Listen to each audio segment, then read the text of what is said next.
ఎదుటి వాళ్ళు చేసే తప్పుల నుంచి కూడా మనం లెసన్ నేర్చుకోవాలని ఒక చిన్న స్టోరీలో చెప్తా. ఒక సింహం బాగా ముసలిదైపోయింది. ఆహారం కోసం వేటాడటానికి కూడా దానికి శక్తి లేదు. ఇంకొన్ని రోజుల్లో చనిపోతానని అది గ్రహించింది. అలా దీనంగా నడుచుకుంటూ వెళ్తూ ఒక పక్షితో చాలా బాధగా ఈ విషయాన్ని చెప్తుంది. అలా ఈ విషయం అడవి మొత్తం తెలిసిపోతుంది.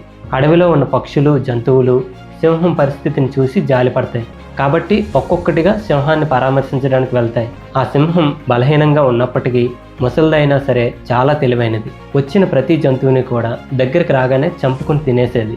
ఒకరోజు నక్క తెల్లవారుజామునే సింహాన్ని చూడడానికి వస్తుంది. ఇది ముందే తెలివైనది కదా, కాబట్టి లోపలికి వెళ్లకుండా బయట నుంచే సింహాన్ని ఎలా ఉన్నావని అడుగుతుంది. అప్పుడు ఆ సింహం చాలా దీనంగా, మిత్రమా, నువ్వు నాకు కనిపించడం లేదు, నా చూపు మందగించింది, కాబట్టి కొంచెం దగ్గరికి రా అని చెప్తుంది.